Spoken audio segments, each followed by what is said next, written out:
PSD, PSD, PSD. Amigo e companheiro Presidente da Mesa do Congresso, amigo e companheiro Presidente do Partido, amigo e companheiro Paulo Rangel, eu estava aqui a ouvi-lo e a sentir duas coisas. Primeiro, que estou velho para isto, porque realmente este homem, além de pensar muito bem, diz muito bem. É de facto um orador excepcional, é um político excepcional. E é excepcional.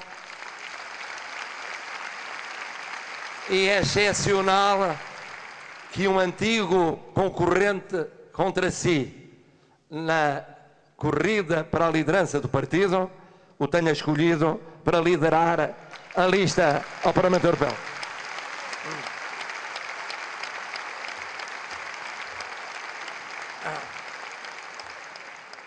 Em segundo lugar, estava aqui a recordar que a última vez que falei no Congresso, aqui neste Coliseu, já foi há 17 anos. Estou velho. 17 anos. Bom, mas o partido não está. Eu estou, o partido não está. Mas porquê é que estou aqui? Por uma razão muito simples. Eu estava num congresso na Madeira, não tencionava vir, não tenho ido a congressos, exceto a Mafra, para dizer o óbvio, que não era concorrente contra o Passos Coelho, mas tirando isso, não tenho vindo a congressos. E de repente, ontem à noite, às tantas da noite, estava a ver as coberturas televisivas e comecei a ficar comovido. Fruto da idade, comovido. A dizer, caramba, 40 anos, 40 anos. E depois, hoje almoçava com o Alberto ao Jardim e disse, você acha que eu vai? E tal. Não, eu não fui, você vai, porque é que vai ser e tal. E vim todo o avião a pensar, epá, eu vou, não vou, 40 anos. E de repente vi-me de barba, tipo Marx, e bigode. Já na altura era moda, agora voltou a ser a moda. Não é só uma mania do Marco António. Bom, e aí acontece que eu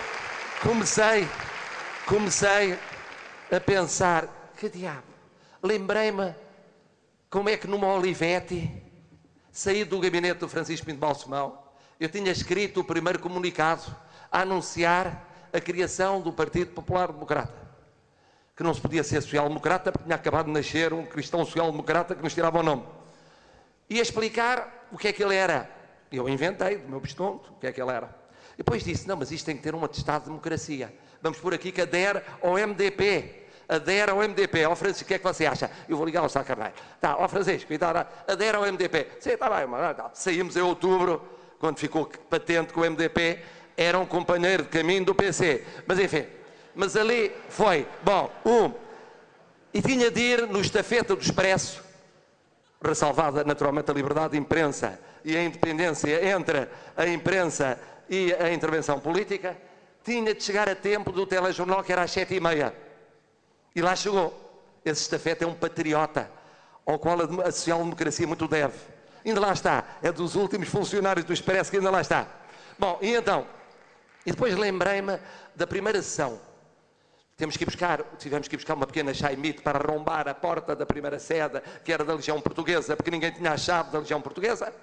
Lá arrombámos, democraticamente, e depois de arrombar, cada um ficou com umas recordações da Legião Portuguesa, umas boinas, umas fichas, umas coisas, mas estava-se em revolução, no dia 16 de maio.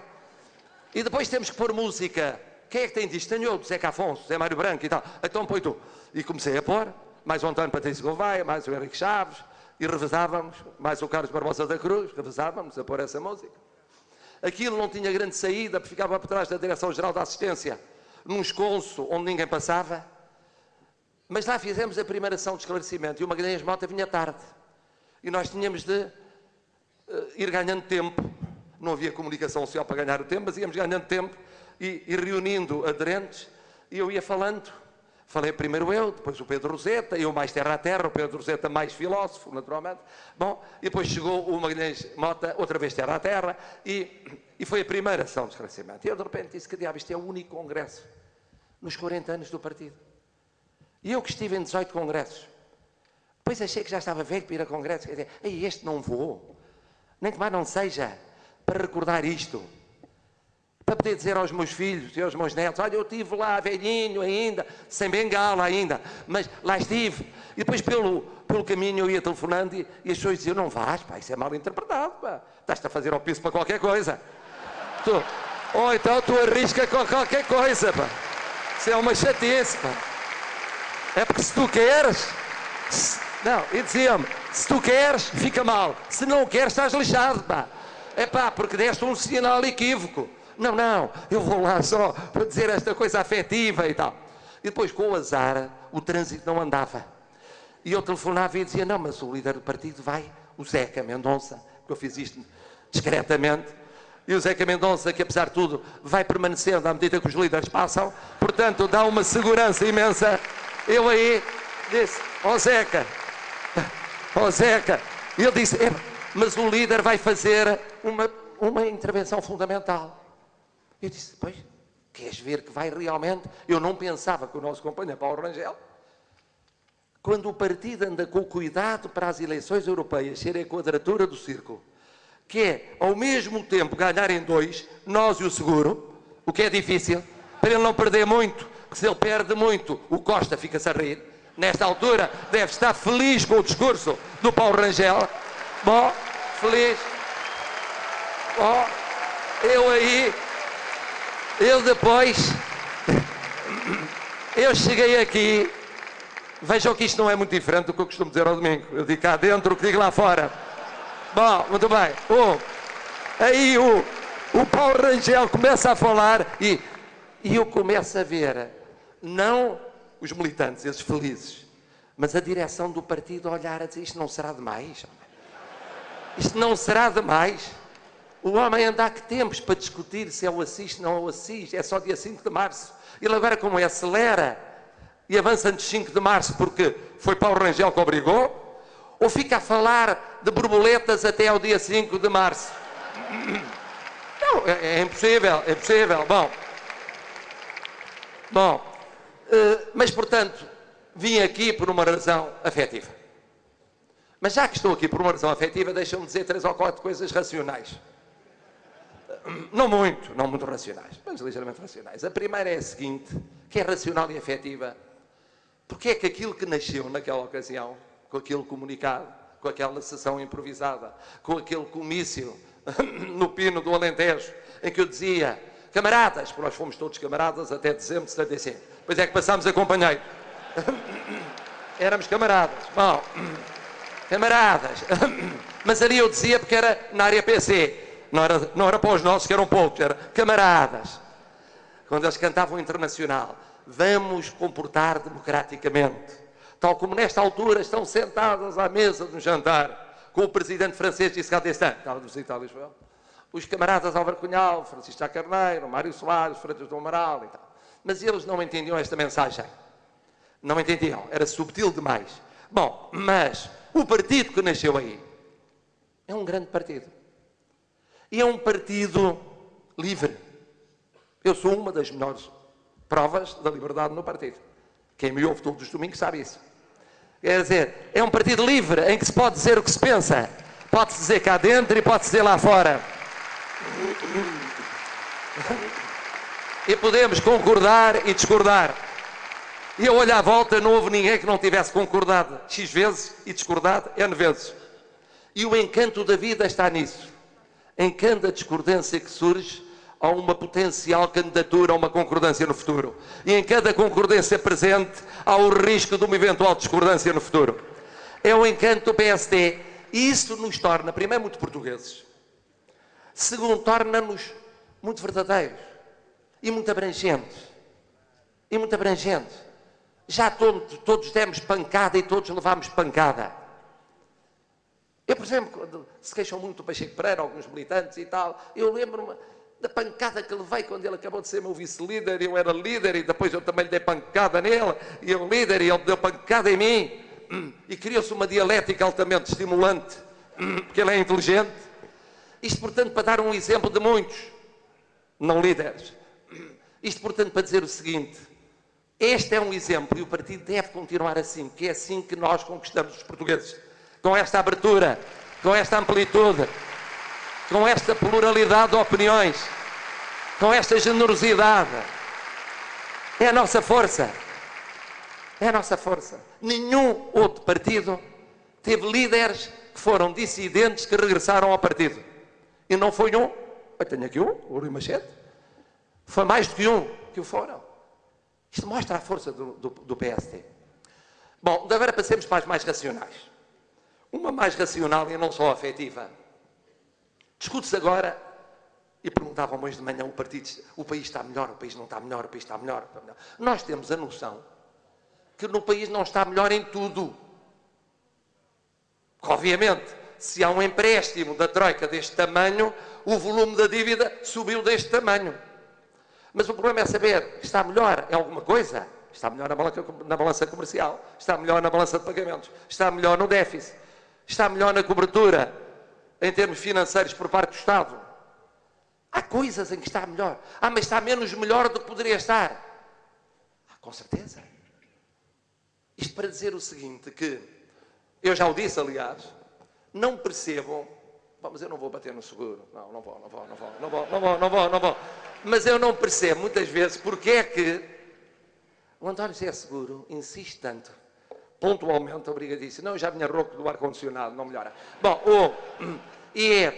porque é que o António José Seguro não percebe, que não vale a pena negar as estatísticas. Estatísticas estão lá, existem, podiam não estar. Imaginem que esses sinais não estavam neste momento cá. Imaginem a complicação que era fazer este congresso. Era mais complicado. Bom, o líder tem uma coisa que eu admiro, ao mesmo tempo que me irrita muito outra coisa, não é? Mas o curioso é que o que me irrita é a faceta negativa daquilo que eu admiro, é o preço, é realmente a sua segurança e a sua autoestima num país que não tem autoestima. Ele está num caminho e está convencido que é assim mesmo. António José Seguro é exatamente o contrário. Está num caminho, não sabe qual é o caminho e não tem a certeza que seja aquele. Bom, mas o problema é esse. Mas depois o Pedro Passos Coelho é irritante, porque ao expor, ainda por cima, como é muito racional, expõe aquilo como se estivesse numa aula, porque é que 2 mais 2 igual a 4, 4 vezes 2 igual a 8, e tudo com muito tempo, e tudo muito pontinhos e tal, as pessoas dizem, lá está o arrogante, hein? Este homem é muito irritante, é longamente irritante, podia ser curtamente irritante, mas é longamente irritante. Bom, isto portanto, para dizer o seguinte, não vale a pena negar, não é tudo positivo. Há coisas que não são na evolução económica, mas há sinais positivos, não vale a pena ignorar isso. Existe. O talento político está em saber lidar com isso. A oposição tem de saber lidar com isso. Como é que damos a volta? Não é negando a realidade, é como é que nós dizemos, nós no futuro vamos fazer ainda melhor. Ou faríamos melhor, ou estamos para fazer melhor, ou temos ideias para melhor. Bom. Depois, todos sabemos, nem sempre o dizemos suficientemente, mas todos sabemos, que é mais fácil as estatísticas correrem bem macro do que chegarem ao bolso dos portugueses micro.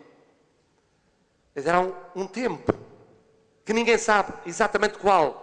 O Luís Montenegro está a ver se calcula e tem tentado explicar isso. Há um tempo entre um momento em que começa a haver sinais e há um momento em que as pessoas sentem os sinais na sua vida. E, portanto, muito boa gente diz o seguinte, pois é, lá estão eles a dizer que há sinais, e de facto há uns sinais. Mas o que é facto é que eu tenho a conta de eletricidade, e a conta da água, e mais isto, e os impostos, e isto para pagar, quando é que me chegam os sinais? Isto é um bocadinho esquizofrénico, temos de admitir. E a saída da crise, é bom que tenhamos a noção, vai ser muito assim. A saída da crise. Às vezes ficamos com a impressão de que o parceiro de coligação tem a ideia de que a saída da crise é como o 1º de dezembro de 1640. E, portanto, atira-se o Miguel Vasconcelos pela janela, prende-se a Duquesa de Mantua, abre-se a janela e um novo país. Bom, não é bem assim, não convém aplaudir muito, porque é nosso parceiro de coligação. Eu posso dizer isso, mas não fica bem aplaudirem muito. Bom, para estarem aqui é porque já têm sensibilidade política, portanto. Bom, aplaudam para dentro. Mas o problema é esse. No dia 18 de maio, os portugueses não abrem a janela, não respiram o ar e dizem, isto é um país novo. Porque depois do 1º de dezembro, houve décadas de guerra da restauração. Décadas. E a independência só foi adquirida no tempo de Dom Pedro II, já passados vários reis, muitas batalhas e muitas dificuldades. Isso era no tempo em que o problema se colocava com aquele tipo de batalhas. E, portanto, não vale a pena negar a realidade. Também, às vezes, não convém dizê-la de uma forma muito abrupta. Mas, que é o estilo do Primeiro-Ministro. Gosto imenso. Adora.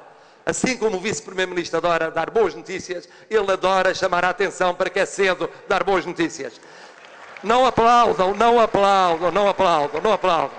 Aplaudam internamente. E o problema é este. Não, a questão é a seguinte. É que, primeiro, a saída da crise não vai ser igual para toda a gente. Para uns é mais rápida, para outros é menos rápida. Depende do que acontecer na Europa. Depende do que acontecer no mundo. Depende do que acontecer na América. Depende daquilo que for um conjunto de fatores difíceis de controlar. E mesmo que não dependa, o que acontece é que vai haver um tempo razoável em que as pessoas ainda não sentem tudo o que já ocorreu, mas já começam a sentir umas coisas, mas nunca acham o suficiente. E depois ficam divididas entre onde é que vamos parar aquilo que tínhamos antes, e o antes foi quando? Em que ano? Ou uma coisa diferente. E depois, o que eu digo aos meus alunos numa das primeiras aulas de ciência política, o que é normal é viver em crise. A situação de falta de crise é o que é normal no mundo de realidade. Não haverá uma crise como esta, tão profunda. Mas haverá mini-crises, que nós nem sabemos quais sejam. E tem de se permanentemente ir ajustando. Agora, isto significa uma coisa. Significa que nem é preciso ser social-democrata para nós estarmos solidários com aqueles que sofrem. Porque são muitos os que estão a sofrer.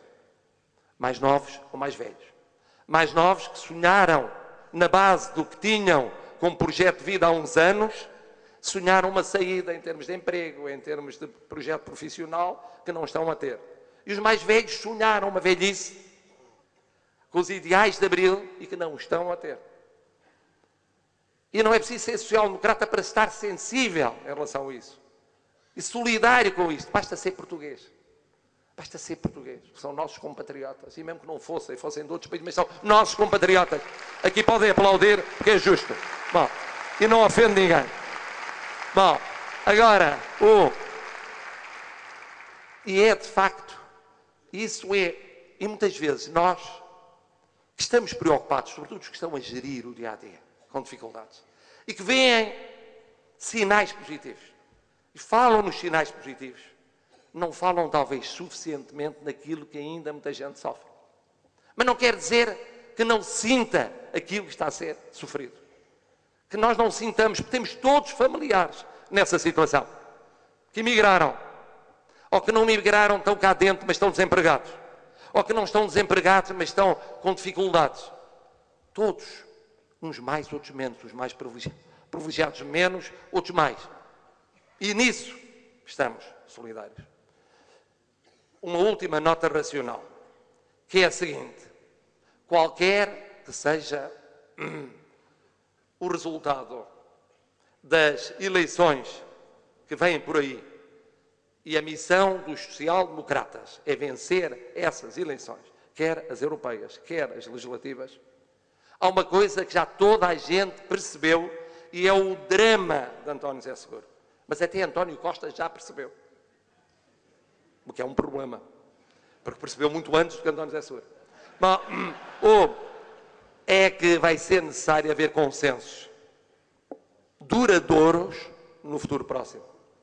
Não é só sobre o déficit, não é só sobre a dívida. É sobre o papel do Estado, do setor social e do setor privado. É sobre a organização do Estado. É sobre um conjunto de políticas de crescimento e de emprego. É sobre políticas sociais. Em qualquer dos cenários. E não é preciso ser pitonisa para dizer isto. Vai ser inevitável. Inevitável. Seja quem for governo, seja quem for oposição. É inevitável. E o tempo para se ajustar isto não é a correr a seguir às eleições de 2015. Nem é na véspera da campanha eleitoral de 2015. Há de ser entre junho de 2014 e a primavera de 2015. E há que ter a frieza de pensar no país e de perceber que não há razões eleitorais que levem a que não se sentem à mesa aqueles que se devem sentar e ajustem o que tenham de ajustar. Dirão alguns, bom, como é que é possível isto agora, falar nisto em tempo? Bom, eu dou de barato que daqui até às europeias António José Seguro não tenha condições para isso e, portanto, a liderança do PS não tenha condições para isso. Bom, muito bem, as coisas são como são. Agora, logo a seguir às eleições, vai ser preciso tratar desse dossiê a sério. Para ter a certeza de quando começar a campanha eleitoral de 2015, há condições para não ter de se improvisar consensos no final de 2015 e começo de 2016, porque isso já tem custos financeiros, custos económicos e custos políticos. Vai ser preciso. O país precisa. Mas isso é problemático, é. Eu também viabilizei vários orçamentos com muita gente da elite do partido a dizer que era uma estupidez, que era um frete ao Engenheiro Guterres. E não fiz por nenhum prazer metafísico, e muito menos eleitoral. E consertávamos a política europeia, mesmo na altura dos referendos e dos maiores afrontamentos internos. Consertávamos a política externa, tudo o que eram consequências internas da política europeia, por causa do país. Porque era importante em termos europeus que isso fosse feito. Era importante. Mas isso, visto à distância, foi mau para mim. Então, se foi mau para mim, se foi bom para o país, foi mau para mim. É mais importante o país do que propriamente quem naquele momento estava a desempenhar uma missão. Os líderes passam e o país fica. E o país fica. E eu acho, era a minha opinião, eu acho que esse foi o erro do António José Seguro. Se ele, no primeiro momento em que teve a ocasião de mostrar a autoridade interna e externa, tivesse delimitado, isto é, definido, as zonas de consenso com clareza, não fosse, ora sim hoje, amanhã não, ora sim amanhã, ora não depois da manhã, se ele tivesse delimitado, dizia, olha, isto é realmente nacional, vamos sentar. Aquilo já não, já é divergência partidária. Tinha problemas no partido? Tinha. Menos do que agora tem. Naquela altura tinha mais força para o poder fazer. Tinham feito.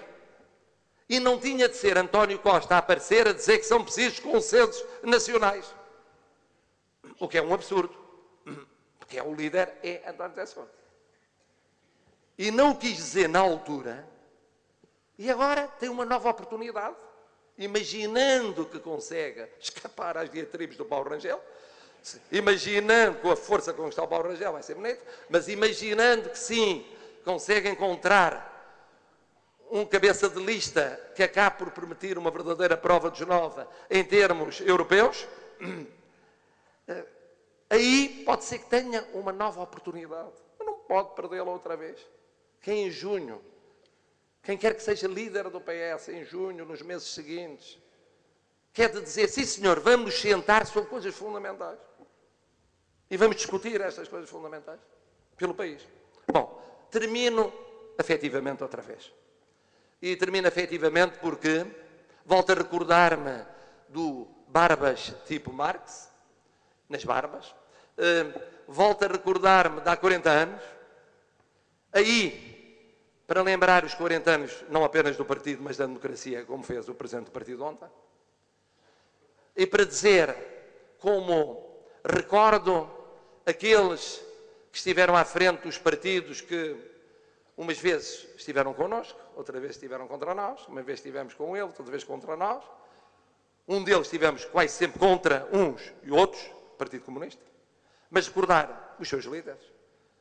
recordar Freitas João Amaral no CDS, recordar Mário Soares no PS, recordar Álvaro Cunhal no PC, num congresso do PST também se recorda Álvaro Cunhal no PC, porque ele existiu mesmo quando nós o combatemos e o PC nos combateu, e eu tive de andar pelos telhados de várias localidades do país por causa de comícios boicotados, nomeadamente pelo PC, mas o que é facto é que existiram e existem. Na altura ainda não havia Bloco de Esquerda, havia o UDP, de facto, mas não havia uma figura cimeira da UDP.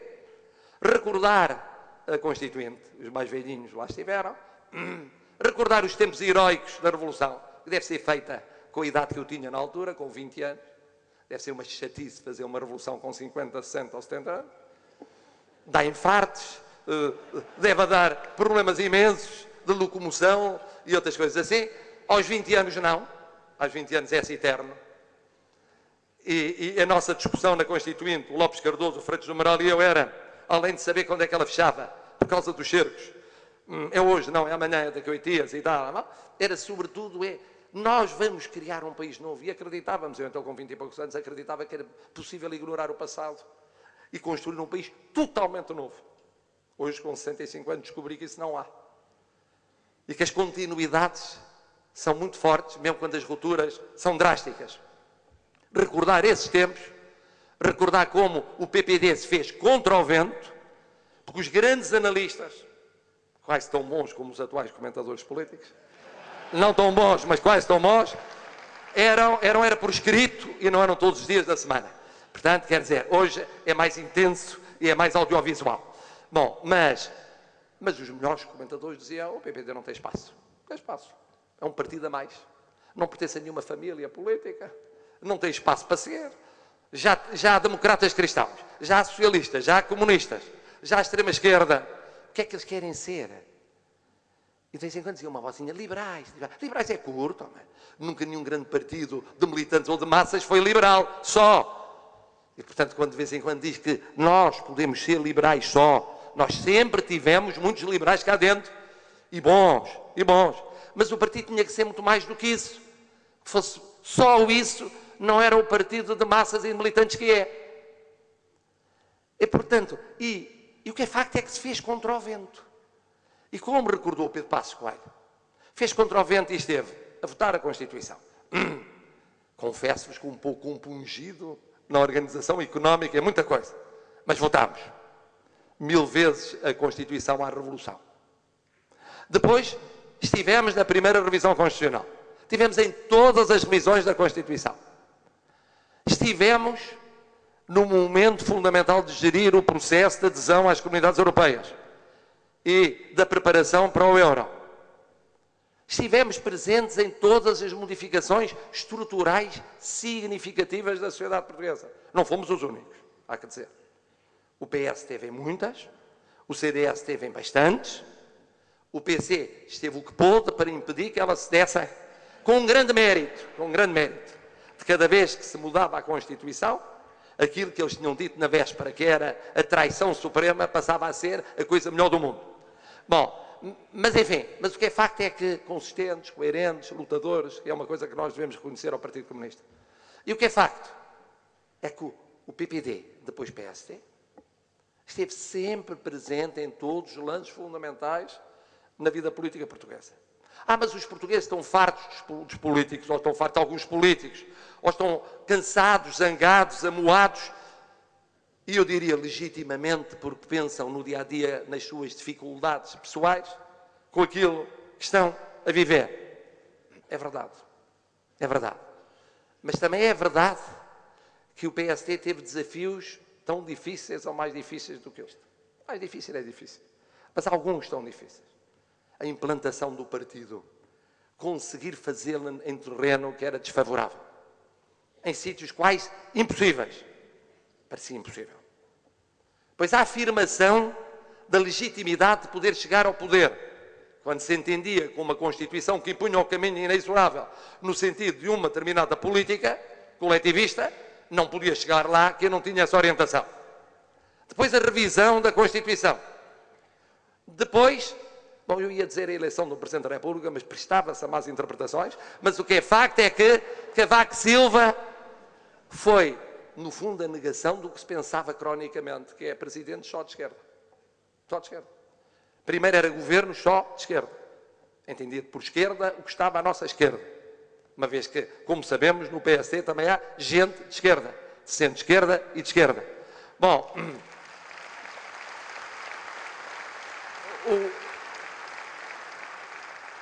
em suma, para ser uma mensagem efetiva, já vai muito longa, tem direito, que é um direito fundamental, não questionado pelo Tribunal Constitucional, ao jantar, e, portanto, o que vos digo é o seguinte, vamos já ver se eu não me emociono, valeu a pena escrever naquela Olivetti antiga aquele comunicado. Valeu a pena arrombar a porta da sede da Legião Portuguesa. Valeu a pena fazer comícios improvisados. Valeu a pena andar pelos telhados de Beja. Valeu a pena pelo PSD e por Portugal. Viva o PSD, viva Portugal!